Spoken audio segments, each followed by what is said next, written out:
چمن چمن میں ہے بات ان کی، نگر نگر میں ہے نعت ان کی، انہی کی الفت میں مست ہیں یہ ہوائیں پنکھے ہلا ہلا کر۔ خدا نے ان کو گواہ بنایا ہر زمانے کا ہر مکان کا، وہ آج بھی سب کو دیکھتے ہیں نگاہ رحمت اٹھا اٹھا کر۔ انہی کے ہاتھوں میں عالمی کے سبھی خزانوں کی چابیاں ہیں، وہ جتنا چاہیں نوازتے ہیں گروں کو اوپر اٹھا اٹھا کر۔ وہی ہیں سب سے نبی آخر، وہی ہیں سب سے رسول انور، انہی سے ہم ہیں کے خاتم، انہی کے جھنڈے اٹھا اٹھا کر۔ خدا ہے جن کو حبیب کہتا، مقام ان کا بڑھا بڑھا کر، انہی کی عزت پہ وارنے کو چلے ہیں جانے سجا سجا کر۔ یہ سن لے یورپ ہمارا رشتہ ہمارے آقا سے دائمی ہے، ہم ان کی عزت پہ پہرا دیں گے سروں کی فصلیں کٹا کٹا کر۔ یہ چھوٹی موٹی حکومتیں کیا ہماری غیرت دبا سکیں گی، ہمیں مجدد و خیر آبادی نے حر بنایا پڑھا پڑھا کر۔ نہ گھبرانا باطل کی یورشوں سے، یہ بدر و خندق کا فیصلہ ہے، بگھا کے دم لیں گے ظلمتوں کو چراغ دل کے جلا جلا کر۔ جو ان کے در پہ گیا سوالی کبھی نہ لوٹا وہاں سے خالی، وہ آج بھی بھر رہے ہیں جھولی سبھی کو طیبہ بلا بلا کر۔ بنا جو شان نبی کا واصف، کہا کسی نے کہ ان کا آصف، حرم کی جانب بلا رہا ہے قرآن و سنت سنا سنا کر۔ خطیب پاکستان حضرت پیر سید فدا حسین شاہ صاحب حافظ آبادی کا خطاب آپ نے سماعت کیا۔ چند ضروری باتیں آج کے اجتماع کے لحاظ سے آپ کے سامنے کرنا چاہتا ہوں۔ سید المرسلین خاتم النبیین احمد مجتبیٰ جناب محمد مصطفیٰ صلی اللہ علیہ وسلم کو رب ذوالجلال نے بھیج کر ہمیں قرآن مجید برہان رشید کی روشنی سے منور کیا، اور ہمارے آقا صلی اللہ علیہ وسلم نے ارشاد فرمایا ہے جو صحیح بخاری شریف میں موجود ہے کہ رب ذوالجلال ہر نبی کو کوئی نہ کوئی معجزہ دیتا ہے جسے دیکھ کر بشر اس کا کلمہ پڑھتے ہیں۔ انما کان الذی اوتیتہ وحیا اوحی اللہ الیہ، میرا سب سے بڑا معجزہ وہ قرآن ہے جو میرے سینے پہ نازل کیا گیا۔ ویسے تو ہر گھڑی کتنے معجزات ہیں ان گنت جن کا رسول اللہ صلی اللہ علیہ وسلم سے ظہور ہوا، لیکن سب سے بڑا معجزہ سرکار فرماتے ہیں وہ قرآن ہے۔ اور پھر اس پر نتیجہ یہ بیان کیا ارجو ان اکون اکثرہم تابعا، جب میرا معجزہ قرآن ہے تو مجھے امید ہے قیامت کے دن جتنی بڑی میری امت ہوگی اتنی بڑی کسی نبی کی امت نہیں ہوگی۔ قرآن مجید برہان رشید کو دیکھنا، پڑھنا، یاد کرنا، یاد رکھنا، سمجھنا، سمجھانا، عمل کرنا اور پھر اس کو قائم کرنا، یہ ہمارا نصاب زندگی ہے۔ آخری مقام قائم کرنا ہے، اور قائم کرنے تک اگر ہم پہنچ گئے تو پھر کامیاب ہے۔ آغاز نیکی کا اس کو دیکھنے سے ہی ہو جاتا ہے، کیونکہ ہمارے آقا علیہ السلام کا یہ فرمان قرطبی میں موجود ہے، فرما آتو اعینکم حظھا من العبادہ، اپنی آنکھوں کو بھی عبادت کا حصہ دیا کرو۔ قیل وما حظھہما، کہا گیا یا رسول اللہ صلی اللہ علیہ وسلم آنکھوں کی کون سی عبادت ہے؟ تو میرے آقا علیہ السلام نے فرمایا النظر فی المصحف، کہ جہاں قرآن لکھا ہو اسے دیکھ لینا یہ آنکھوں کی عبادت ہے۔ ابھی زبان سے تلفظ کرنا، حفظ کرنا، ناظرہ پڑھنا وہ بات کی بات ہے، صرف دیکھنے سے ہی بندگی شروع ہو جاتی ہے۔ اور پھر صحیح مسلم شریف میں یہ حدیث شریف ہے، 14 صدیوں میں جو دین ہم تک مدارس کے ذریعے سے پہنچا، اور ضروری نہیں کہ مدرسہ بورڈ لگا ہو تو پھر ہی ہوتا ہے، بلڈنگ ہو تو پھر ہی ہوتا ہے، جہاں بھی اہل علم بیٹھتے رہے ان سے آگے نور پھیلتا رہا۔ صحیح مسلم شریف میں یہ الفاظ ہیں ہمارے آقا صلی اللہ علیہ وسلم کے، مجتمع قوم فی بیت من بیوت اللہ یتلون کتاب اللہ ویتدارسونہ بینہم الا نزلت علیہم السکینہ وغشیتہم الرحمہ وحفتہم الملائکہ وذکرہم اللہ فی من عندہ۔ مجتمع قوم نکرہ تحت النفی، ہمارے آقا علیہ السلام فرماتے ہیں کہ پہلی صدی کے مسلمان ہوں یا 15ویں صدی کے، عرب کے ہوں یا عجم کے، وہ مدینہ منورہ میں بیٹھے ہوں یا کھڑیاں میں، مجتمع قوم فی بیت من بیوت اللہ، اللہ کے گھروں میں سے کسی گھر میں مسلمان بیٹھ جائیں، مرد یا عورتیں، یتلون کتاب اللہ، وہاں بیٹھ کر وہ اللہ کی کتاب کو پڑھیں، اگرچہ زمانہ کوئی بھی ہو، اگرچہ شہر کوئی بھی ہو، تو قیامت تک کے لیے رب ذوالجلال نے نہ بدلنے والی حکومت نے اس جگہ کے لیے 4 اہتمام فرما دیے ہیں۔ اب تو ہوتا ہے کہ ایک حکومت نے کوئی ایک سہولت دی ہے، حکومت بدلی تو سہولت ختم ہو گئی۔ یہ نوازشات جو اللہ کی طرف سے رسول اللہ صلی اللہ علیہ وسلم کے غلاموں کے لیے، جن کو اللہ تعالیٰ کی طرف سے کنفرم کر دیا گیا، قیامت آ جائے گی یہ سہولتیں نہیں بدلیں گی۔ اور کتنا بڑا مقام ہے مدرسہ کا، جہاں پہ بچے قرآن و سنت پڑھتے ہیں، بچیاں قرآن و سنت پڑھتی ہیں۔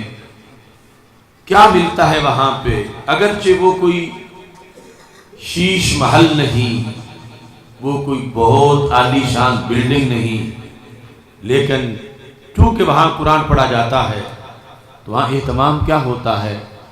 نزلت علیہم السکینہ۔ ہمارے آقا علیہ السلام فرماتے ہیں وہاں پہ سکون کی بارش ہوتی ہے۔ اب دیکھو، سکون ایسی چیز ہے جس کی ہر کسی کو ضرورت ہے، اور سکون وہ ہے کہ جس کا ملنا آج کل دکانوں سے مشکل ہو گیا ہے۔ لوگ سکون کے لیے مارے مارے پھرتے ہیں، اور جتنا زیادہ دولت مند ہے اتنا ہی اس کو سکون کی زیادہ تلاش ہے۔ لوگوں کو راتوں کو نیند نہیں آتی، اپنی دولت کے لٹ جانے کے خطرے سے یا بنسی ہوئی دولت نہ ملنے کی وجہ سے۔ سکون کے حصول کے لیے لوگ گولیاں کھاتے ہیں، ٹیبلٹس استعمال کرتے ہیں۔ کوئی سکون لینے کے لیے ساحل سمندر پہ چلا جاتا ہے، کوئی سکون لینے کے لیے پھولوں، بہاروں اور گلزاروں کو دیکھتا ہے۔ تو میرے آقا علیہ السلام نے فرمایا سکون گولیوں سے نہیں، سکون قرآن کی بوریوں سے ملتا ہے۔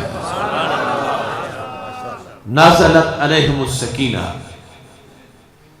کہ جو بھی زمانہ ہو، علاقہ جو بھی ہو، جب قرآن پڑھا جائے گا اس جگہ پہ سکون کا نزول ہوگا۔ یہ سرکار اس کے ضامن ہے۔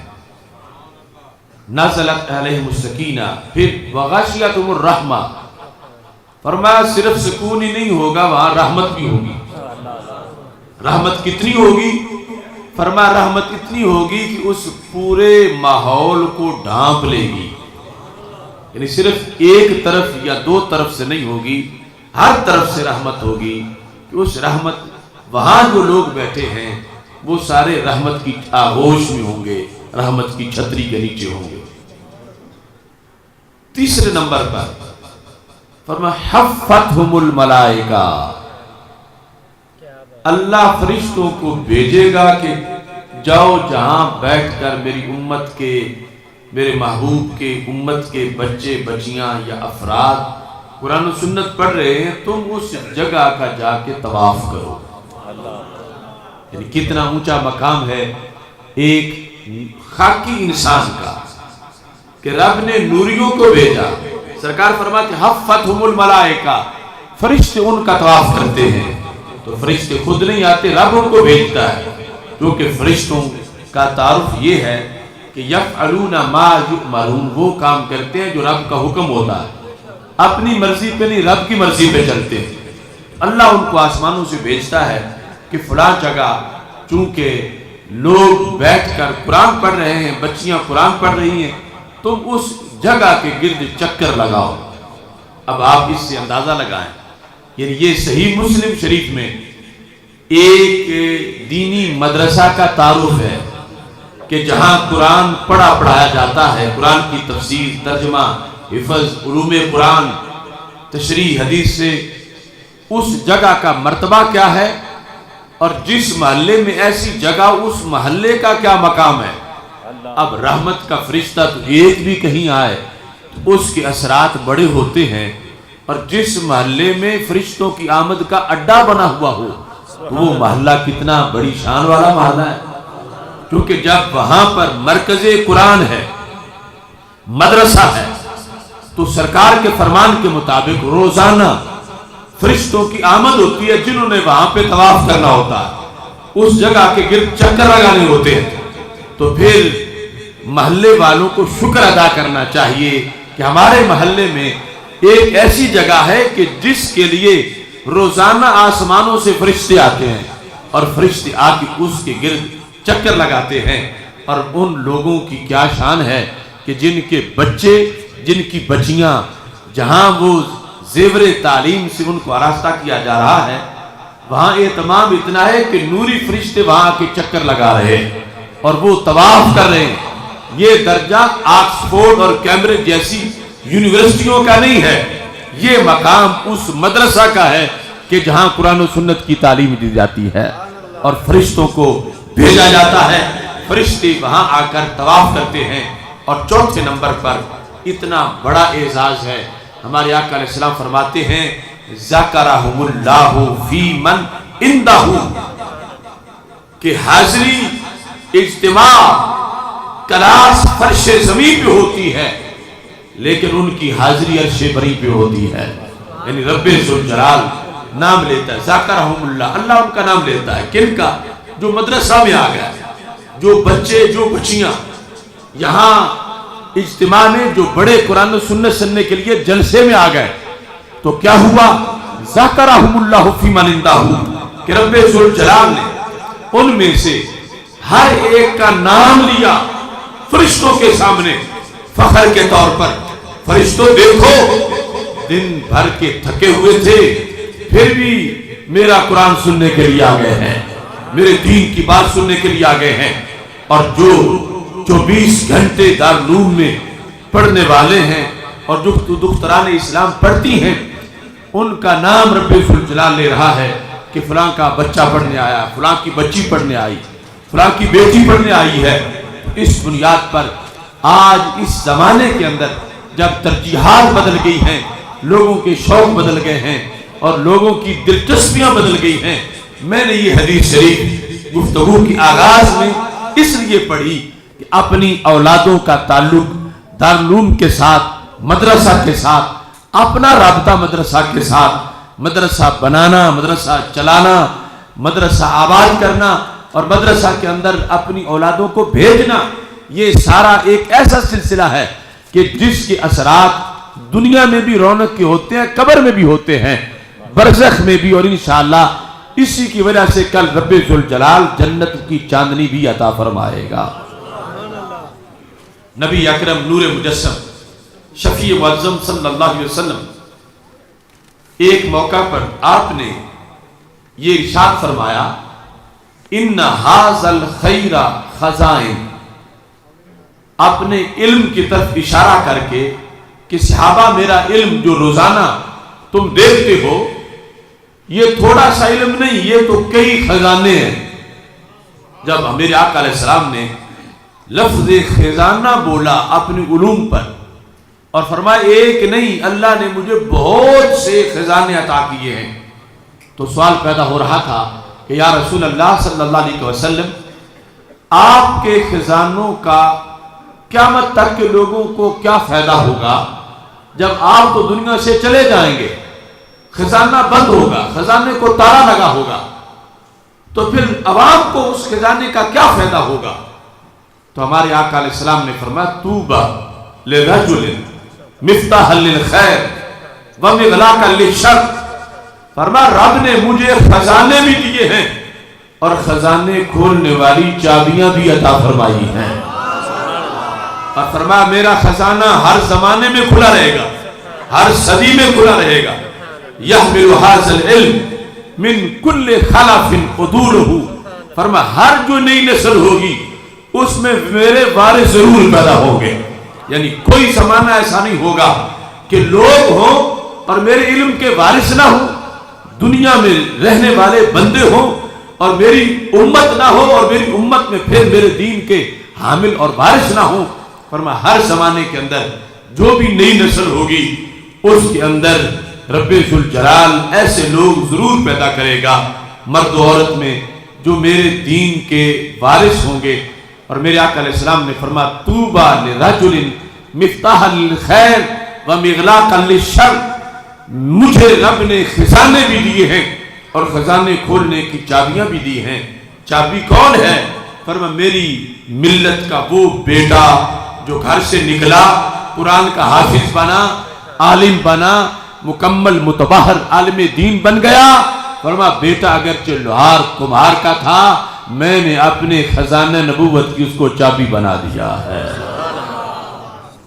کتنا پیار ہے سرکار کا امت کے ساتھ، اور کتنا فیض ہے ہر صدی میں، ہر دور میں رسول اللہ صلی اللہ علیہ وسلم کا۔ طوبی لرجل مفتاحا للخیر، مبارک ہو اس انسان کو جو اس خیر کی چابی بن جائے گا امت میں سے، ومغلاقا للشر، شر کے سامنے تالا بن جائے گا، خیر کی چابی بن جائے گا۔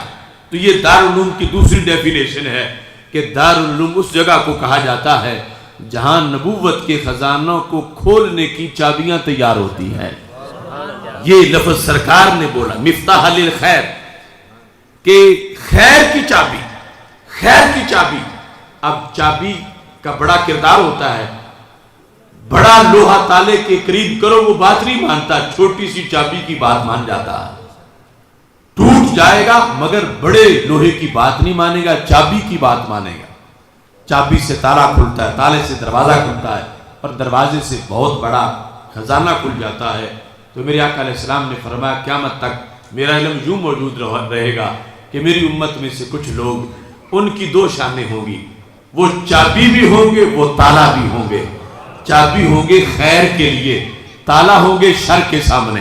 وہ پڑھ کے جہاں گئے ہر بدی کے سامنے تالا بن جائیں گے، خواہ وہابیت ہو، خارجیت ہو، رافضیت ہو، قادیانیت ہو، یہودیت ہو، نصرانیت ہو، ان ساری بلاؤں کے سامنے، ہر بدعملی کے سامنے وہ تالا بن جائیں گے، اور ہر خیر کے سامنے کے لیے چابی بن جائیں گے۔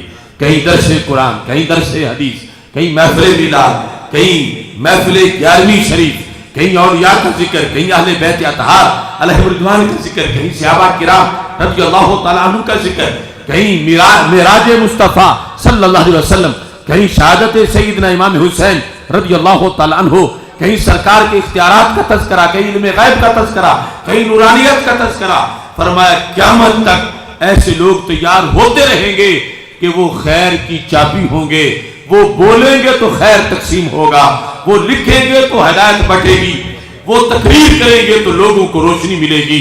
اس بنیاد پر نبی اکرم نور مجسم شفیع معظم صلی اللہ علیہ وسلم نے امت میں جس نیٹ ورک کا تذکرہ فرمایا ہے، اسی نیٹ ورک کا ایک حصہ یہ دارالعلوم ہے کہ جہاں بچیوں کو تعلیم دی جاتی ہے، پڑھایا جاتا ہے، ان کو نغمہ جبریل کی تلاوت کا طریقہ بتایا جاتا ہے، قرآن و سنت کے علوم بتائے جاتے ہیں۔ ایک بچی پڑھے تو خاندان پڑھتا ہے، خاندان پڑھے تو پوری قوم بالآخر پڑھی ہو جاتی ہے۔ اس واسطے یہ دین اسلام میں پہلے دن سے تبلیغ دین کا آدھا حصہ خواتین اسلام کا ہے۔ جب سیدہ خدیجہ الکبریٰ رضی اللہ تعالیٰ عنہ سرکار پر نزول وحی کے بعد چل کے گئی حضرت ورقہ بن نوفل رضی اللہ تعالیٰ عنہ کے پاس، تو یہ پہلے دن سے دختران اسلام کا اس اسلام کی تبلیغ میں حصہ ہے۔ آج بھی ان والدین کو مبارک ہو کہ جن کی بچیاں قرآن و سنت کے فیض سے آراستہ ہوئی اور اس کو مشن بنا لیا کہ آگے وہ اپنے گھروں میں جہاں جائیں گی اس فیض کو تقسیم کرے گی۔ اور پھر مطلقاً پڑھنے کی بات نہیں، مطلقاً صاحب علم ہونے کی بات نہیں، سرکار دو عالم صلی اللہ علیہ وسلم نے اپنی وراثت کے لیے علم کے ساتھ عقیدہ اہل سنت کی شرط لگائی ہے۔ فرمایا یحمل ھذا العلم من کل خلف عدولہ، کہ ہر نئی نسل میں سے جو عادل ہوں گے وہ میرے وارث ہوں گے۔ اور عدالت کا لفظ بڑا جامع لفظ ہے، اور اصحاب عدل اہل سنت کا دوسرا نام ہے، اس واسطے کہ ایک ہوتا ہے ظلم قول اور فعل کا، اور ایک ہوتا ہے ظلم عقیدے کا۔ فعل اور قول کا ظلم اتنا نقصان نہیں دیتا جتنا عقیدے کا ظلم نقصان دیتا۔ تو ایسے ایک ہے عدل قول کا فعل کا، ایک ہے عدل عقیدے کا۔ تو عقیدے کا عدل صرف اور صرف اہل سنت و جماعت کے عقائد میں ہی موجود ہے۔ ظلم وضع الشیء فی غیر محلہ ہی، جو کسی کا مقام نہ ہو وہاں اس کو رکھ دینا، یہ ظلم ہے۔ جو چیز مسجد کے محراب میں رکھنے والی ہو وہ ٹوائلٹ میں رکھ دے تو ظلم ہے۔ عدل یہ ہے کہ جس کا جو سٹیٹس ہے اس کے مطابق اس کے ساتھ سلوک کرنا۔ آگے اس کے ہزاروں درجات ہیں۔ تو ظلم، بڑا ظلم یہ ہے کہ انسان کسی کو معاذ اللہ ناحق قتل کر دے، بہت بڑا ظلم ہے۔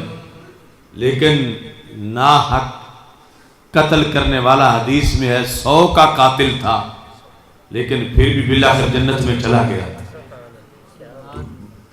قول فعل کا ظالم اتنا بڑا ظالم تھا تو حدیث صحیح میں ہے اس کی بھی بخشش کا سامان ہو گیا، مگر جو قول اور عقیدے کا جو ظلم کرے، عقیدے کا ظلم،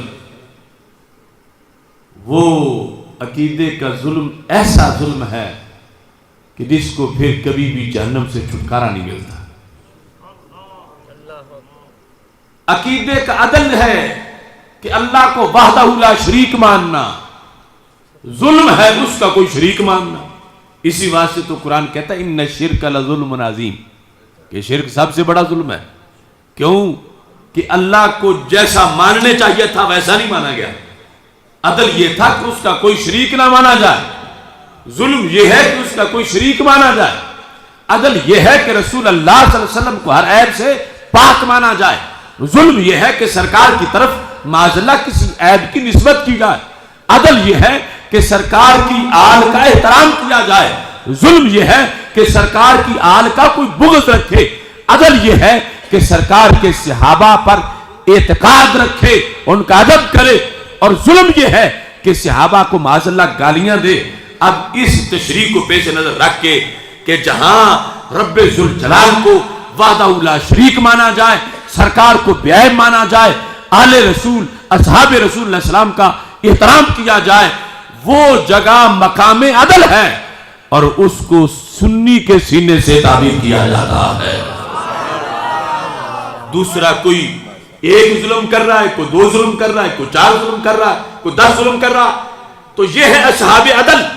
تو میرے آقا علیہ السلام نے فرمایا صرف پڑھا ہوا میرا وارث نہیں، جو ساتھ عادل ہو وہ وارث ہے، یعنی جس کا مسلک اہل سنت والا ہو، جس میں ظلم نہ ہو، اعتقاد کا عدل ہو، وہ اس کو میرے آقا علیہ السلام نے اپنا ورثہ عطا کیا ہے۔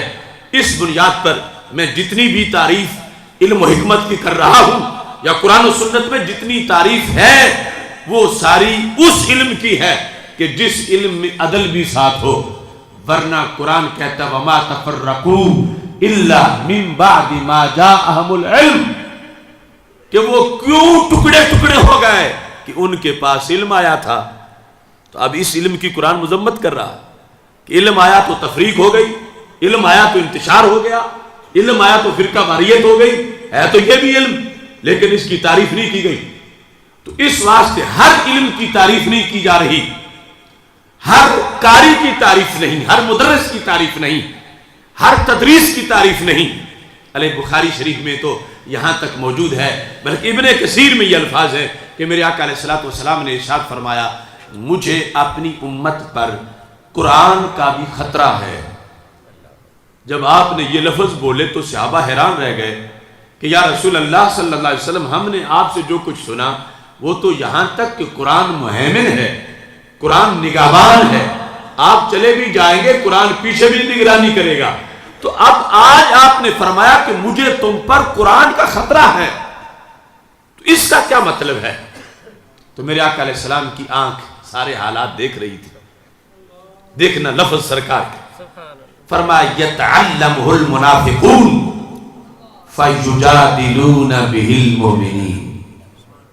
قرآن کا خطرہ یہ ہے کہ اس کو منافق بھی پڑھ جائیں گے، اور جب منافق پڑھ گئے تو پھر مومنوں سے جھگڑا کریں گے۔ ان پڑھ ہوتے تو جھگڑا نہ ہوتا، منافق جب قرآن پڑھ جائیں گے تو تیرا کھائیں تیرے غلاموں سے الجھے ہے منکر عجب کھانے گھبرانے والے فیجادلون بہ المؤمنین۔ یہی قرآن پڑھیں گے تو بتوں والی آیتیں مسلمانوں پہ لگائیں گے، یہی قرآن پڑھیں گے کافروں والی ولیوں پہ لگائیں گے۔ یہ سرکار کی آنکھ دیکھ رہی تھی، رب مجھے اپنی امت پر قرآن کا بھی خطرہ ہے۔ کون قیامت تک سینے چیک کرے گا کہ دارالعلوم وہ بنائے جو اندر سے مومن ہے؟ رب منافق بھی بنا جائیں گے، کچھ دارالعلوم مومن بنائیں گے، کچھ منافق بنائیں گے، کچھ قاری مومن ہوں گے، کچھ منافق ہوں گے، کچھ مدرس مومن ہوں گے، کچھ منافق ہوں گے۔ تو فرمایا جس وقت یہ رحمت کا پانی کسی گندی جگہ پہ چلا گیا اس کا نتیجہ بڑا خطرناک ہوگا۔ یہ سرکار کی غیب کی آنکھیں دیکھ رہی تھی۔ اور دیکھ لو تیری نظر خارزار شب میں گلاب تحریر کر چکی تھی، اجاڑ نیندوں کی خواب میں انقلاب تحریر کر چکی تھی، میرے ذہن کے فلک پر جو سوال چمکے تو میں نے دیکھا تیرے زمانے کی خاک ان کے جواب تحریر کر چکی تھی۔ مولانا روم نے اس کی وضاحت کی۔ آپ کہتے ہیں کہ بارش برستی ہے، ایک مثال تو شیخ سعدی نے دی لیکن مولانا روم کی بہت واضح مثال ہے۔ فرماتے ہیں بارش برستی ہے، ایک چھت پہ برستی ہے اور ایک باغ میں برستی ہے۔ کہتے آب باراں باغ صد رنگا ورد، آب نوداں ہمسایہ در جنگا ورد۔ کہتے ہیں پانی ایک ہے، نتیجے دو ہیں، ایک طرف اسی پانی سے امن ہے، دوسری طرف وہی پانی جنگ ہے۔ ایک طرف اس پانی سے دم درود آتا ہے، دوسری طرف اسی سے بم بارود بن جاتا ہے۔ آب باراں باغ صد رنگا ورد، کہ جب بارش باغ میں برستی ہے تو 100 رنگ کے پھول کھلتے ہیں، اور وہی بارش جب چھت پہ برستی ہے تو پھر پرنالے سے پانی نیچے جاتا ہے تو پڑوسی سے لڑائی ہو جاتی ہے، حالانکہ ہے رحمت، مگر پڑوسی کہتا تیرے پرنالے کا پانی میرے گھر کیوں آیا؟ جو چھت پہ برسی ہے یہ بارش اور نہیں، وہی ہے جیسی باغ میں برسی ہے۔ تو باغ والی تو 100 پھول لے آئی اور چھت والی سے لڑائی ہو گئی۔ اب اس سے پتا چلا کہ یہ رحمت 100% رحمت ہے بارش، لیکن آگے چھت کا دخل ہے۔ ایک ہے ڈائریکٹ آئے، ایک ہے چھت سے ہو کے آئے۔ تو جب چھت سے ہو کے پانی نیچے آئے گا، اگرچہ چھت تک پہنچنے سے پہلے مائع طہور ہے، لیکن چھت سے لگ کے پھر پرنالے سے جب آئے تو اب اس کا تعارف بدل گیا ہے۔ قرآن قرآن ہے، قرآن نور ہے، قرآن نکہت ہے، تجلی ہے، چراغاں ہے، مہک ہے، انقلاب ہے، زندگی ہے، اور بلا تشبیہ و تمثیل۔ لیکن جب پانی چھت سے ہو کے آ رہا ہو تو پرنالے سے پہلے چھت کو دیکھنا پڑے گا۔ تم کہتے ہو جمعہ ہی پڑھنا ہے جہاں پڑھیں، درس ہی سننا ہے جہاں بھی سنیں، بچے ہی پڑھانے ہیں جہاں بھی پڑھائیں۔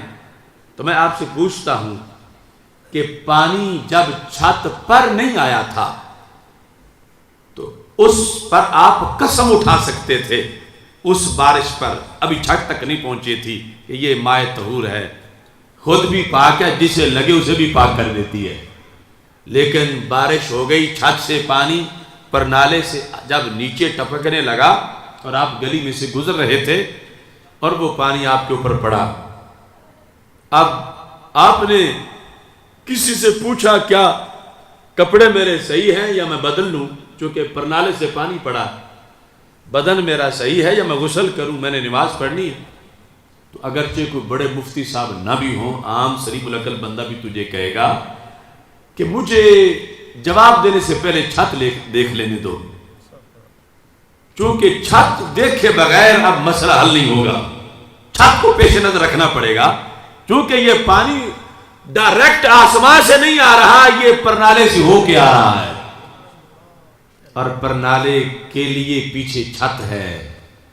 جب تک چھت نہ دیکھوں میں کیسے بیان کر سکتا ہوں؟ چھت دیکھی تو اس پہ گندگی پڑی تھی، اب وہ پانی جو گندگی سے لگ کے پرنالے سے نیچے آ رہا ہے، اگرچہ چھت سے پہلے تو اس کا اور تعارف تھا، اب چھت کو دیکھنا پڑے گا۔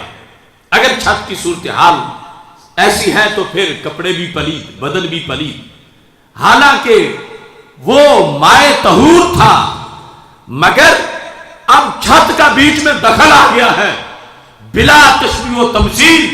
قرآن قرآن ہے، سنت سنت ہے، مگر جس کی تقریر سن رہے ہو اس پرنالے کے پیچھے چھت بھی تو دیکھو، اس کا عقیدہ کیا ہے، وہ زبان کس دماغ کی ترجمان ہے، پیچھے اس کا تعلق کس سوچ کے ساتھ ہے۔ قرآن میں کوئی شک نہیں، قرآن کتاب ہدایت ہے، مگر جس وقت چھت اگلی آلودہ ہے سلسلہ تدریس کی، سلسلہ علوم کی، سلسلہ مدارس کی، تو پھر پرنالے سے آنے والے کو اب یہ نہ سمجھو کہ یہ شفا ہے، یہ نہ سمجھو کہ یہ یقیناً طہارت ہے، بلکہ چھت جس طرح کی ہوگی تعارف اس طرح کا ہوگا، اس پرنالے کا اور اس علم کا اور اس درس و تدریس کا۔ اس بنیاد پر میرے آقا علیہ الصلوۃ والسلام نے یہ فرما دیا کہ ایسے حالات بھی بن جائیں گے، یتعلمہ المنافقون، منافق میرے قرآن کو پڑھ جائیں گے، فیجادلون بہ المؤمنین، اور پھر مومنوں سے جھگڑا کریں گے۔ یہ خبر آپ نے دی تو ابھی دور صحابہ ہی تھا، یہ کام شروع ہو گیا۔ صحیح مسلم شریف ہے، کتاب الایمان ہے، ایک نو عمر لوگوں کی جماعت ہے، وہ تبلیغ پہ نکلی ہے۔ رستے میں مدینہ منورہ آ گیا، مدینہ منورہ میں جب جماعت کے لیے نماز کے لیے گئے تو وہاں پر مسجد نبوی شریف میں جلسہ ہو رہا تھا۔ کھڑیاں کی بات نہیں کر رہا، مسجد نبوی شریف کی بات کر رہا، اور 15ویں صدی کی بات نہیں کر رہا، دور صحابہ کی بات کر رہا ہوں، اور میں اپنی تقریر کی بات نہیں کر رہا، صحابی رسول حضرت جابر کی تقریر کی بات کر رہا ہوں۔ جس وقت تقریر سنی اس نو عمر ٹولے نے، جو کہتے ہیں شغفنی رأی من رأی الخوارج، کہ ہمیں خارجیت اچھی لگی تھی، پہلے ہم سنی تھے پھر ہم خارجی بن گئے۔ خارجیت کیا بلا ہے، آج ہمارے معاشرے میں اس کے کئی نام ہیں۔ ابھی حضرت جابر رضی اللہ تعالیٰ عنہ سے جب بات ہوتی ہے تو یزید الفقیر راوی ہیں، وہ کہتے ہیں شغفنی رأی من رأی الخوارج، ہم نو عمر لوگ تھے، ہمیں خارجیت اچھی لگی، ہمیں ہمارے اساتذہ نے پڑھا کے کہا ساری زندگی تم نے تبلیغ کرنی ہے. ہم حج پہ نکلے کہ حج کریں گے اور تبلیغ کریں گے. رستے میں مدینہ منورہ میں صحابی سے ملاقات ہو گئی. جلسہ تھا صحابی رسول اللہ صلی اللہ علیہ وسلم. اب توجہ کرنا، اگر آج تمہاری دکانوں پر قرآن لا کر اگر تمہیں قرآن دکھا کے کوئی گمراہ کرے تو اس میں افسوس کیا، اس سچے قرآن کو پیش کر کے تو صحابہ کے سامنے واردات کی کوشش کی گئی. اس زمانے میں ابھی دور صحابہ تھا، خارجی لوگ پیدا ہو چکے تھے. کہتے ہیں یزید الفقیر چونکہ پہلے سنی تھے پھر خارجی بنے، حضرت جابر سے مناظرے کے لیے اٹھ کے کھڑے ہو گئے اور پھر توبہ کر کے سنی بنے. یہ سب کچھ صحیح مسلم میں ہے، کوئی آج کی بات نہیں، میں اس وقت کی بات آپ کے سامنے پیش کر رہا ہوں. اب دیکھو حضرت جابر رضی اللہ تعالیٰ عنہ مسجد نبوی شریف میں ایک ستون کے ساتھ ٹیک لگائے بیٹھے ہیں، سامنے مجمع ہے اور حدیث شفاعت کا بیان ہو رہا ہے. حدیث شفاعت کیا مطلب ہے؟ گنہگاروں کا روز محشر شفیع خیر الانام ہوگا، دلہن شفاعت بنے گی، دولہا نبی علیہ السلام ہوگا. ادھر وہ گرتوں کو تھام لیں گے، ادھر پیاسوں کو جام دیں گے. صراط و میزان حوض کوثر یہی وہ عالی مقام ہوگا. آنا رہا کہہ کے آسیوں کو لیں گے آغوش مرحمت میں. عزیز اکلوتا جیسے ماں کو نبی کو اپنا غلام ہوگا. یہ تقریر ہو رہی تھی کہ سرکار قیامت کے دن چلو بھریں گے اور جہنم میں سے کروڑوں کو چلو میں بٹھا کے جنت لے جائیں. یہ تقریر خارجی ٹولے سے برداشت نہ ہوئی کہ رب کے نبی اتنی مشکل کشائی کرے، اتنی حاجت روائی کرے. یعنی وہ تو دنیا میں ماننے کو تیار نہیں، اور معاشر کے دن جب سب کے پروٹوکول ختم ہو اور پیغمبر کی پھر بھی اتنی ویلیو ہو کہ کروڑوں کو جہنم سے نکال رہے ہو، تو یزید الفقیر اٹھ کے کھڑے ہو گئے. کہا یا صاحب رسول اللہ صلی اللہ علیہ وسلم ما ھذا الذی تحدثون. اب جملہ سنو، کیسی جسارت ہے. صحابی پہ طنز کیا، یا صاحب رسول اللہ صلی اللہ علیہ وسلم، اے جابر صحابی ہو کے اتنی غلط تقریریں کر رہے ہو. یا صاحب رسول اللہ صلی اللہ علیہ وسلم ما ھذا الذی تحدثون، یہ تم کیا حدیثیں بیان کر رہے ہو کہ صحابی تم ایسی حدیثیں بیان کر رہے ہو. اب دیکھو ایک نو عمر لڑکا سرکار کے شاگرد کے سامنے کھڑا ہو گیا ہے اور دعویٰ دین کا ہے کہ تم غلط تقریر کر رہے ہو، تمہیں دین کا پتہ نہیں ہے. 15ویں صدی نہیں، دور صحابہ ہے اور کھڈیاں نہیں، مسجد نبوی شریف ہے. اور تقریر میری نہیں، تقریر حضرت جابر صحابی رسول اللہ علیہ السلام کی ہے. خارجی اٹھ کے اتنا تابڑ توڑ حملہ، ما ھذا الذی تحدثون، یہ تم کیا حدیثیں بیان کر رہے ہو. تو حضرت جابر رضی اللہ تعالیٰ عنہ نے کہا کیوں، کیا ہوا، میں نے کون سی غلطی کی ہے. تو یزید الفقیر نے کہا غلطی قرآن کچھ کہتا ہے، تم کچھ کہتے ہو، ہم قرآن کی مانیں یا آپ کی مانیں. اب ظاہر ہے کہ قرآن جس کے پاس ہو وہ بہت بڑی دلیل ہے. تو یہ نو عمر یزید الفقیر صحابی کے سامنے اگڑ گئے. کہا تمہاری تقریر غلط ہے، کیوں، میرے پاس قرآن سے دلیل ہے. تم کہہ رہے ہو کہ اللہ کے رسول صلی اللہ علیہ وسلم کروڑوں کو جہنم سے نکالیں گے، میں ایک پڑھتا ہوں ایک کو بھی نہیں نکال سکتے. یعنی یہ جھگڑا صحابی سے ہو گیا. دور صحابہ مسلم شریف میں لکھا ہے، آیت پڑھ دی کیا، کلما ارادوا ان یخرجوا منها اعیدوا فیها، کہ جب بھی کوئی جہنمی جہنم سے نکلنے کی کوشش کرے گا اسے پھر دھکا دے دیا جائے گا. تو کہ دیکھو قرآن کہتا ہے ایک بھی نہیں نکلے گا، تم کروڑوں نکالنے کی بات کر رہے ہو. دیکھو یعنی جو سرکار نے فرمایا تھا کہ میرا قرآن منافق بھی پڑھ جائیں گے اور پڑھ کے میرے غلاموں سے جھگڑا کریں گے.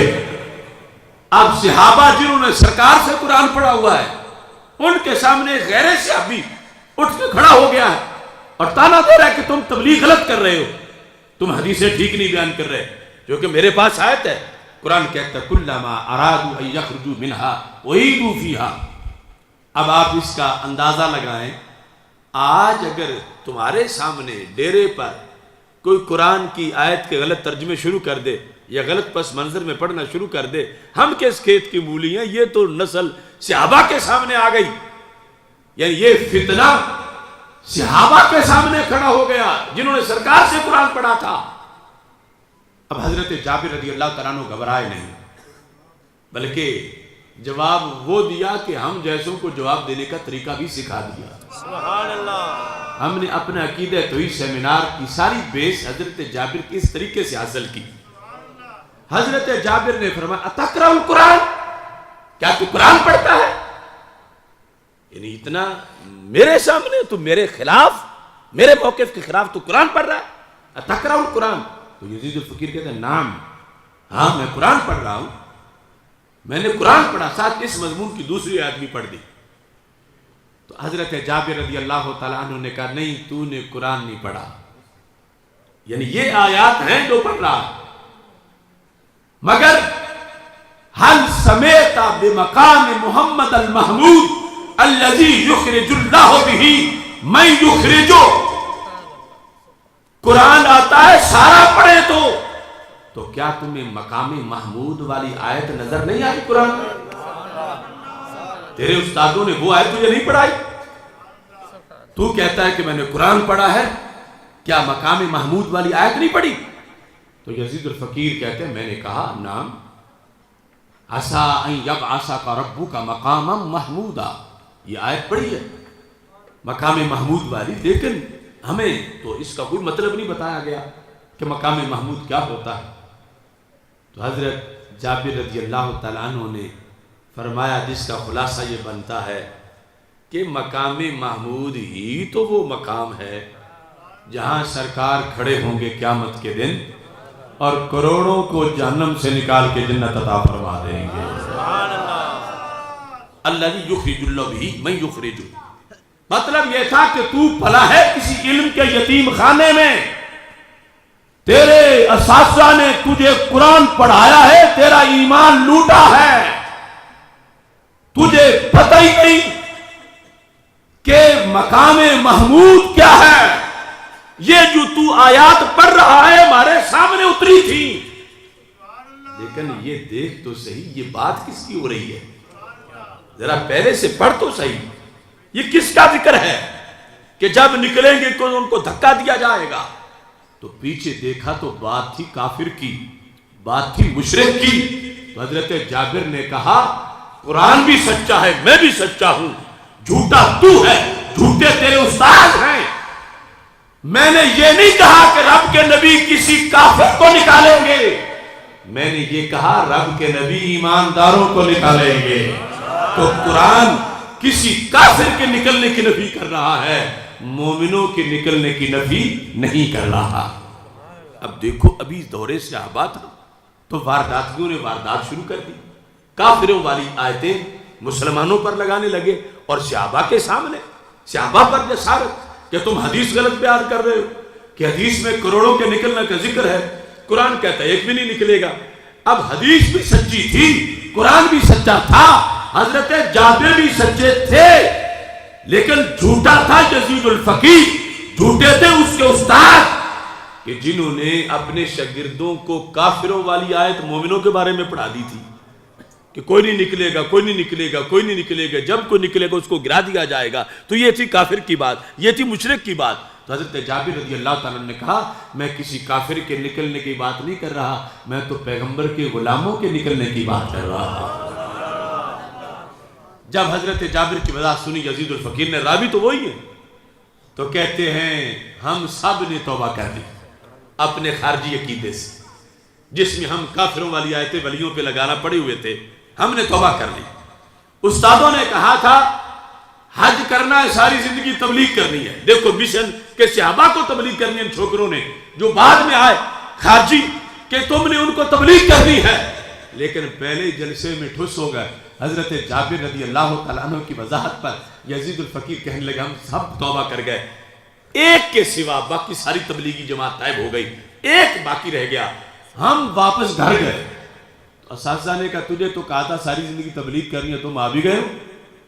اب جواب سنو جب حق کا پتہ چل جائے۔ وہی یزید الفقی اپنے استادوں کو کہنے لگے اترون الشیخ یکذب علی رسول اللہ صلی اللہ علیہ وسلم، اے ہمارے استادوں تم نے قرآن پڑھایا تھا، ایمان لوٹا تھا۔ جابر کا چہرہ دیکھنے سے قرآن بھی آیا ہے، ایمان بھی آیا ہے۔ لبیک لبیک لبیک یا رسول اللہ، لبیک لبیک لبیک یا رسول اللہ، لبیک لبیک لبیک یا رسول اللہ، لبیک لبیک لبیک یا رسول اللہ، لبیک لبیک لبیک یا رسول اللہ، لبیک۔ تاجدار ختم نبوت زندہ باد، تاجدار ختم نبوت۔ اب میں نے آپ کو دور صحابہ سے مثال دے دی کہ یعنی کس طرح قرآن پڑھ کے واردات کی جا رہی تھی، تو جب صحابہ کے مقابلے میں کھڑے ہو جائیں تو ان وارداتیوں میں سے ایک چونکہ بچ گیا تھا، اس کی نسل آج بھی ہے جو قرآن پڑھ کے واردات کرتی ہے۔ اگر اس کی نسل ہے تو حضرت جابر کی روحانی اولاد بھی تو موجود ہے۔ ہم ان کی واردات کا علاج کرتے ہیں کہ قرآن اور کہتا ہے، ماقبل اور کہتا ہے، پس منظر اور کہتا ہے، اور تم اپنی طرف سے بدل بدل کے اپنی گھڑی ہوئی باتوں کو قرآن قرار دے کر تم اس طرح کر رہے ہو۔ حضرت علی رضی اللہ تعالی عنہ تقریر کر رہے تھے مجمع میں، نصب الرایا میں ہے، ایک کوفہ کے اندر بندہ ایک کھڑا ہو گیا، اس نے حضرت علی رضی اللہ تعالی عنہ سے کہا ان الحکم الا للہ، حکم صرف اللہ کا ہے۔ علی تمہیں ہم امیر المومنین کیسے مانے، تم تو مومن بھی نہیں ہو معاذ اللہ۔ آپ نے فرمایا کیوں؟ کہتا ہے قرآن کہتا ہے ان الحکم الا للہ، حکم صرف اللہ کا ہے، اور تم نے حضرت امیر معاویہ سے صلح کے مسئلے میں دو صحابہ کو حکم مانا ہے، حضرت عمر بن عاص اور حضرت ابو موسیٰ اشعری رضی اللہ تعالیٰ عنہ، کہ یہ جو حکم دے مجھے منظور ہے۔ تم نے غیر اللہ کا حکم مانا، قرآن کہتا ہے صرف اللہ کا حکم ہے، تو تم منکر قرآن ہوئے، اور منکر قرآن مومن بھی نہیں ہوتا، تم امیر المومنین کیسے ہو سکتے ہو؟ تو حضرت علی رضی اللہ تعالیٰ نے فرمایا کلمۃ حق ارید بہا الباطل، اور آیت 100% سچی ہے اور تو 100% جھوٹا ہے۔ کلمۃ حق ارید بہا الباطل، کلمہ حق ہے، ان الحکم الا للہ، حکم صرف اللہ کا ہے، حکم صرف اللہ کا ہے، یہ آیت سچی ہے، لیکن تم جو مراد لے رہے ہو وہ جھوٹ ہے، تم جھوٹے ہو۔ اور اسی پر تو مناظرہ ہوا تھا حضرت عبداللہ بن عباس رضی اللہ تعالیٰ عنہ کا خوارج کے ساتھ، جب حضرت علی لشکر لے کے نکلے ہرورہ کی طرف جو عراق کا خارجیوں کا ہیڈ کوارٹر تھا، تو حضرت عبداللہ بن عباس نے کہا علی اب بالزور، آپ زور ذرا ٹھنڈی کر کے پڑھیں، میں ان سے جا کے پہلے مذاکرات کروں، کیوں یہ امیر المومنین کے خلاف نکل آئے ہیں، ان کو کیا تکلیف، ان کو کیا ہے، ان کے اعتراضات کیا ہے، میں جواب دوں گا۔ حضرت عبداللہ بن عباس نے جا کر ان سے پوچھا تو وہ 3 اعتراض تھے، ان کے تینوں کا جواب دیا، جس کو سن کے 20,000 کے قریب خارجی سنی ہو گئے، اور باقی کے خلاف پھر جنگ ہوئی۔ ان میں وہ یہی کر رہے تھے ان الحکم الا للہ، حکم اللہ کا ہے، تو یہ علی اچھے ہیں کہ یہ غیروں کا حکم مانتے پھر رہے ہیں۔ تو حضرت عبداللہ بن عباس نے کہا مجھے تم اس بات کا جواب دو، صرف تمہیں یہ آیت ہی آتی ہے یا اور بھی کچھ قرآن سے آتا ہے؟ تو نے کہا میں سارا قرآن آتا ہے۔ تھوڑا سارا آتا ہے تو پھر سارے سے سمجھو کہ اس کا معنی کیا؟ اللہ تعالیٰ قرآن میں کہہ رہا ہے اگر میاں بیوی کا جھگڑا ہو جائے حکم من اہلہ و حکم من اہلہا، کہ ایک حکم مرد کی طرف سے ایک عورت کی طرف سے، جس قرآن میں ایک گھر کے مسئلے میں 2 حکم ماننے جائز ہوں، اس کے مطابق پوری امت کا فیصلہ ماننے کے لیے اگر کسی بندے کو حکم مان لیا جائے تو ناجائز کیا؟ پھر فرمایا حج کے موقع پر حالت احرام میں کوئی شکار کر بیٹھے تو قرآن کہتا ہے یحکم بھی ذوی عدل منکم، تم میں سے ہر زمانے میں 15ویں صدی ہو تو 15ویں صدی کے 2 عادل آدمی جو فیصلہ کر دیں کہ یہ اس خرگوش کی کتنی قیمت ہے، یحکم بھی ذوی عدل منکم، تو وہ حاجی اتنی دے دے احرام والا، تو حضرت عبداللہ بن عباس نے کہا 4 آنے کا خرگوش مر جائے تو اس کے خون کے مسئلے پر قرآن کہتا ہے کہ 2 حکم مان لو، وہ جو حکم کرے اس پہ عمل کرو۔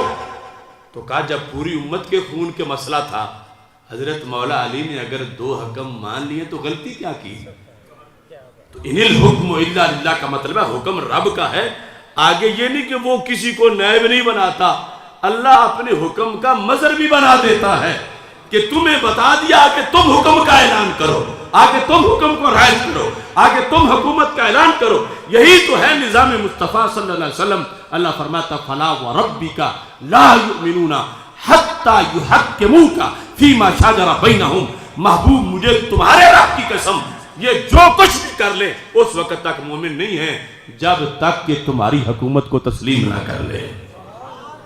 اب سرکار کے حکم کو ماننے کا تو رب حکم دے رہا ہے، تو پھر ان الحکم الا للہ کہاں گیا کہ حکم صرف اللہ کا ہے؟ 5واں پارہ کہتا حکم رب کے نبی کا ہے، اور جو رب کے نبی کا حکم نہ مانے وہ مومن ہی نہیں ہے۔ تو پتہ کیا چلا کہ اصل حکم رب ذوالجلال کا ہے، اور رب جن کا حکم لاگو کر دے وہ سارے رب کے آرڈر سے حکم والے بن جاتے ہیں۔ اس طرح یعنی قرآن پڑھ کے وارداتیں بھی کی جاتی ہیں۔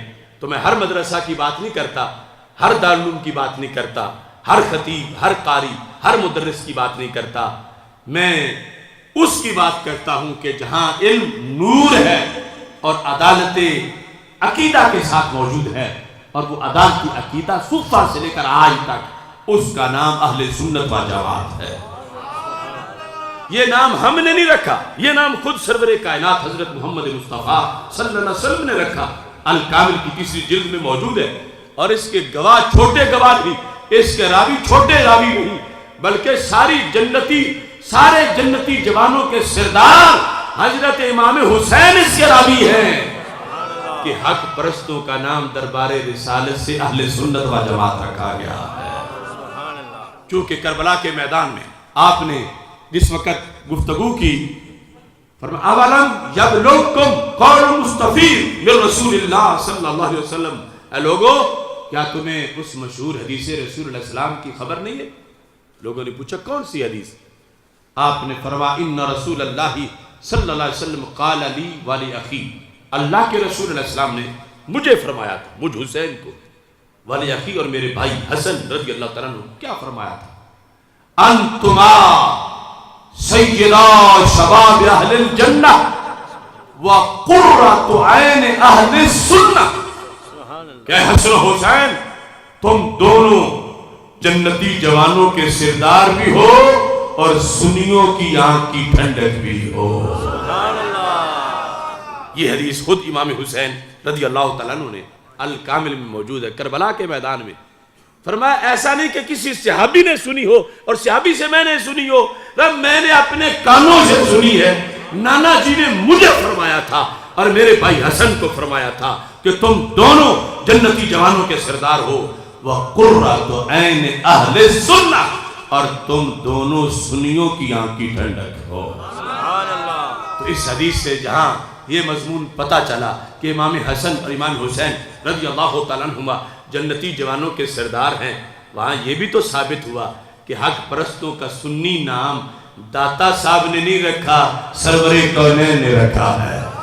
اگر داتا صاحب نے بھی رکھا ہوتا تو ہمیں فخر ہوتا کہ ہمارا نام اتنے بڑے ولی نے رکھا ہے، مجدد صاحب نے رکھا ہوتا، بابا فرید نے رکھا ہوتا، خواجہ غریب نواز نے رکھا ہوتا، پھر بھی ہمیں فخر ہوتا، امام بخاری نے رکھا ہوتا پھر بھی فخر ہوتا، امام اعظم ابو حنیفہ نے رکھا ہوتا پھر بھی فخر ہوتا۔ مگر یہاں تو کمال ہے کہ تیرے میرے عقیدے کا ٹائٹل منظور کیا ہے، رجسٹریشن کی ہے تو دربار رسالت نے کی ہے۔ قرۃ عین اہل السنہ، اہل سنت کی آنکھ کی تم ٹھنڈک ہو، اہل سنت کی آنکھ کی۔ اس لفظ میں کوزے میں دریا بند ہے، سمندر بند ہے۔ آج 2 جھگڑے بڑے ہیں اور ان جھگڑوں میں کتنے ملک معاذ اللہ تباہ ہو گئے، یہ شام، یہ یمن، یہ سب لڑائی وہابی اور شیعہ کی لڑائی ہے۔ کہاں کہاں لاکھوں لوگ، ایک طرف دعویٰ ہے محبت اہل بیت کا، رافضی کہتے ہیں ہم محب اہل بیت ہیں، ہم ہیں، اور دوسری طرف خارجی ہیں وہ کہتے ہیں ہم اہل سنت ہیں، ہم سیدھے رستے پہ ہیں جو طریقہ سرکار کا ہے، یعنی صحابہ کے ذریعے سے اہل سنت بننے کے دعوے دار ہیں، اور پاکستان میں اپنی تنظیم کا نام ہی اہل سنت والجماعت رکھ دیا۔ تو میرے آقا علیہ السلام کو غیب کا پتہ تھا کہ ایسا ہونا ہے، سرکار نے فیصلہ اسی دن فرما دیا اور امام حسین کو بتا دیا کہ ایک ہے کہ کوئی دعویٰ کرے کہ میں محب علی ہوں، میں محب حسن ہوں، میں محب حسین ہوں، میں محب اہل بیت ہوں۔ سرکار نے فرمایا دعویٰ ہر کوئی کر سکتا ہے، مزہ تو یہ ہے کہ میں کس کی محبت کو قبول کرتا ہوں۔ ہر کوئی کہے کہ ہم محب اہل بیت ہیں، لیکن دیکھنا یہ ہے کہ یہ ڈگری سرکار نے کس کو دی ہے، تو قرۃ عین اہل سنت، یہ دربار رسالت کا فیصلہ ہے کہ قیامت تک اہل بیت کی سچی محبت سنیوں کو عطا کر دی گئی ہے۔ اور دوسری طرف اتنا بڑا ٹائٹل اہل سنت کا جو سرکار کی زبان سے ثابت ہو، ہر کوئی چاہتا ہے ہم اوپر یہ چادر لے لیں، اور جن کے داغ زیادہ ہیں وہ یہ ستری چادر لے کے داغ چھپانا چاہتے ہیں۔ تو ہم یہ اعلان کر رہے ہیں ہم دھاندلی نہیں ہونے دیں گے۔ There are documents of اہل سنت، سنی ضرور بنو مگر سنی ڈاکومنٹس پورے تو کرو، سنی سینہ تو بناؤ، سنی شرطیں تو بناؤ، سینہ بنجر ہو، سینہ کھنڈر ہو، اور سینہ بغض اہل بیت سے بھرا ہو، اور کوئی کہے کہ میں سنی ہوں، سرکار فرماتے ہیں سنی وہ ہوگا جس کے سینے کو چیرا جائے تو آدھے پہ حسن لکھا ہوگا، آدھے پہ حسین لکھا ہوگا۔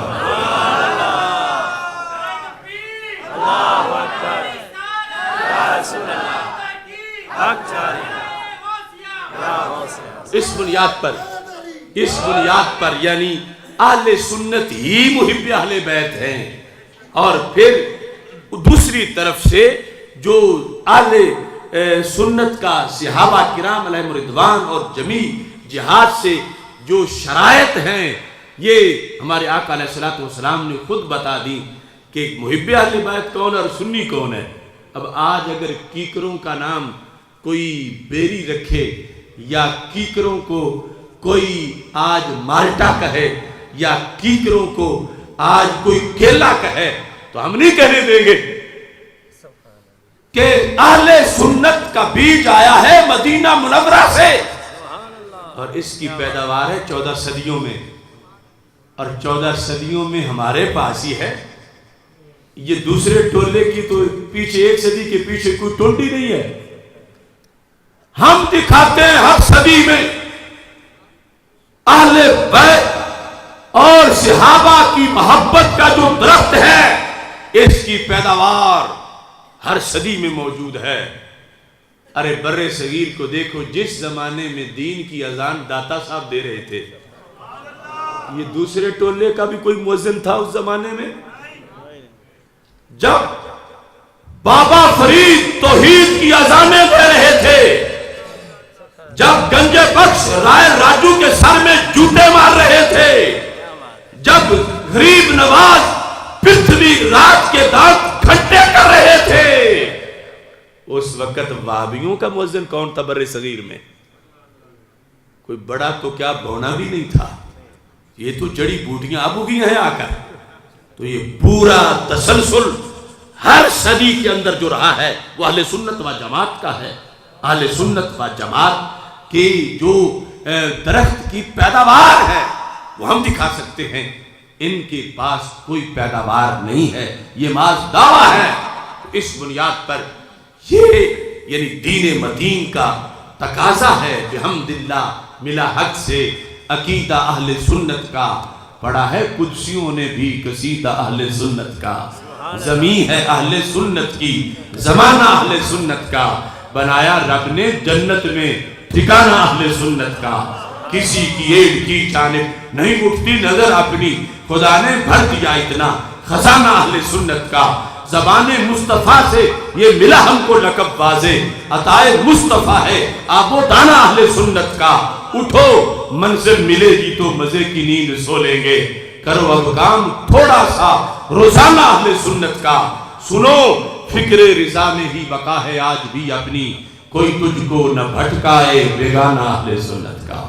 عشق محبت، عشق محبت، اعلیٰ حضرت، عشق محبت، عشق محبت، عشق محبت، عشق محبت، اعلیٰ حضرت، اعلیٰ حضرت۔ اس بنیاد پر اس قرآن کی اعتقادی جہت پر جب اہل سنت کا نصاب مکمل ہے، اس کو قائم کرنا یہ ہماری ڈیوٹی ہے، اور قائم کرنے کی منزل ابھی تک 70 سال میں ہم نہیں حاصل کر سکے۔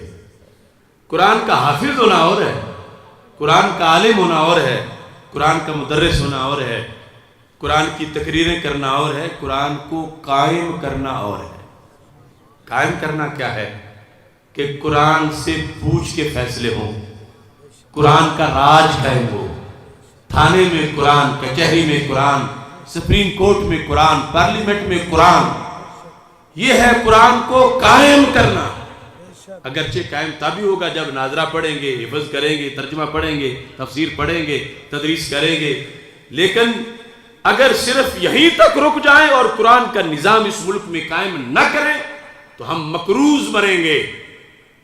قرضہ تب اترے گا جب قرآن کو قائم کریں گے، اور قرآن کو قائم اگر نہ کر سکے تو بہت بڑے خسارے کا سامنا ہو سکتا ہے۔ چونکہ بخاری شریف میں سفیان کا قول ہے، کہتے ہیں ایک آیت میں جب پڑھتا ہوں تو مجھے اتنا ڈر آتا، اتنا کسی اور آیت سے ڈر نہیں آتا۔ پوچھا گیا کون سی آیت؟ کہتے ہیں کہ اللہ فرماتا ہے قرآن مجید میں، قل یا اہل الکتاب لستم علی شیء حتی تقیموا التوراۃ والانجیل وما انزل الیکم من ربکم، کہ میرے محبوب اہل کتاب سے کہہ دو، یہود سے اور نصارہ تھے، کیا کہو کہ تم زیرو ہو۔ یعنی سرکار کے زمانے میں جو اہل کتاب تھے، سرکار کا کلمہ نہیں پڑھا تھا، اکڑے ہوئے تھے اپنے مذہب پر۔ اللہ نے فرمایا انہیں کہو تم صفر ہو، زیرو ہو تم۔ کیوں؟ کہ جب تمہارا وقت تھا، اب تو وقت ہی نہیں رہا، قرآن آ گیا، جب تمہارا وقت تھا تم اپنی کتاب کو قائم نہیں کر سکے، لستم علی شیء، صفر ہو۔ کب کچھ ہونا تھا؟ حتی تقیموا التوراۃ والانجیل۔ اگر قائم کر لیتے نا تم تورات کو، قائم کر لیتے انجیل کو، قائم کر لیتے تم زبور کو، پھر ہم کہتے تم کچھ ہو، لیکن تم تورات کو قائم نہیں کر سکے، زبور کو قائم نہیں کر سکے، انجیل کو قائم نہیں کر سکے، تو تم صفر ہو۔ تو سفیان کہتے ہیں اگر ان کا نتیجہ یہ نکلا ہے تو ہم بھی قرآن قائم نہ کر سکے تو ہمارا کیا بنے گا؟ جب رب نے واضح کر دیا ان پر کہ تم اس لیے صفر ہو کہ تم قائم نہیں کر سکے، یہ نہیں کہا کہ چونکہ تم تورات کے حافظ نہیں بنے ہو تم صفر ہو، چونکہ تورات کی تم نے شرح نہیں لکھی تم صفر ہو، چونکہ تورات کی تم نے تدریس نہیں کی تم صفر ہو۔ اس پر صفر نہیں کہا گیا، صفر اس پر کہا گیا ہے کہ چونکہ تم نے تورات کو قائم نہیں کیا تم صفر ہو۔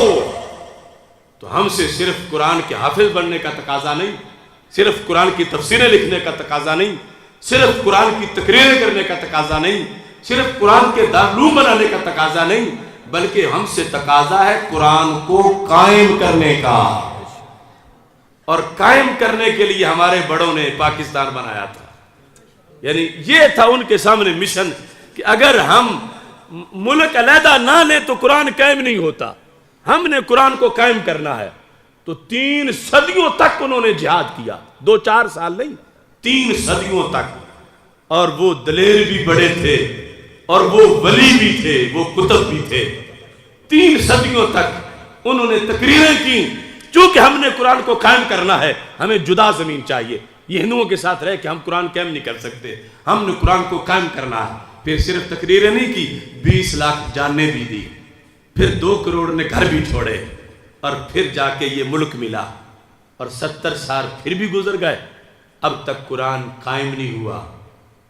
یہ ہے چیلنج ہمارے لیے، اور یہ ہے تحریک لبیک یا رسول اللہ صلی اللہ علیہ وسلم کا ایجنڈا کہ ہم چاہتے ہیں کہ قرآن کو قائم کریں، اور قرآن کو قائم کرنے میں ہمارا وہ طریقہ نہیں جو طریقہ خود کچھ بمباروں کا ہے۔ انہوں نے جعلی شریعت گھڑ کے فساد کو جہاد کا نام دیا. ہمارا یقین ہے اگر ووٹ کے ذریعے پاکستان بنایا جا سکتا ہے تو بچایا بھی جا سکتا ہے. اس واسطے ووٹ کا رستہ ہم نے اختیار کیا. اور 2018 کے الیکشن میں آپ نے قرآن کے لیے ووٹ دینا ہے کہ قرآن کو حق نہیں مل رہا. قرآن مسجد کی الماریوں میں بند ہے, قرآن مدرسہ میں بند ہے, قرآن سے پوچھے نہیں جا رہا اور سارے آرڈر چلائے جا رہے ہیں. قرآن کے لیے, ختم نبوت کی حفاظت کے لیے, ناموس مصطفیٰ علیہ السلام کی حفاظت کے لیے اپنے ووٹ کو استعمال کریں اور دنیا کو بتائیں کہ ووٹ برادری کا نہیں, ووٹ ممتاز قادری کا ہے.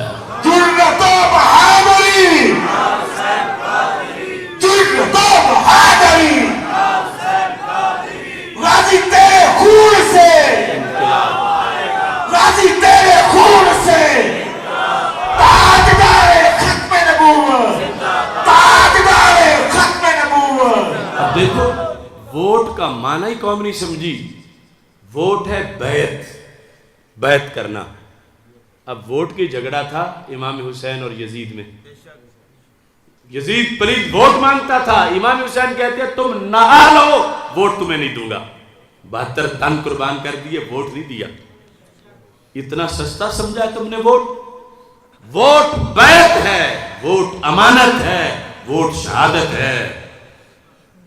اور دیکھ کے کہ کس کے بارے میں گواہی دینے لگے ہو, جو ڈاکو ہے اس کو رہبر بنانے کی گواہی دے رہے ہو ووٹ دے کر.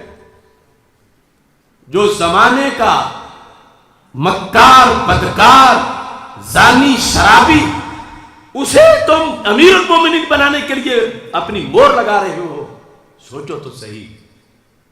اور یہ اوپر جا کر جب ڈاکہ ڈالیں گے تو جرم پارٹنر تم بھی ہوگے. اب یہ نواز شریف نے جو حلف نامہ ختم نبوت پہ ڈاکہ ڈالا تو جنہوں نے ووٹ دیا تھا قیامت کے دن ان سے پوچھا جائے گا کہ تم نے مسلط کیا تھا تو اس نے کیا کام کیا. اس واسطے آنے والے الیکشن میں یہ گواہی سوچ سمجھ کے دینا کہ تم کس کو اس پاکستان کی مسجد کا امام بنانے لگے ہو. جسے سورہ اخلاص بھی نہیں آتی, جو امریکہ کے بوٹ چاٹتا ہے, اس کو ووٹ دے کر تم اس 70 سالہ مسجد کا امام بنانا چاہتے ہو. ووٹ نالی کا نہیں ہے, ووٹ دین کی رکھوالی کا ہے.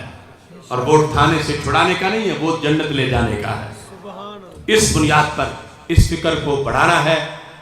اور اس وقت بھی ہمارا حکومت سے مطالبہ ہے, ہم یہ اذان دیتے رہیں گے کہ حلف نامہ ختم نبوت کے چور آج تک حکومت نے چھپا رکھے ہیں, خود چور ہیں. اب جوتے پڑتے ہیں تو پھر تنقیدیں کرتے ہیں کہ جوتے کیوں پڑے, جوتے کیوں پڑے. برداشت سے لوگ بہر نکل آئے.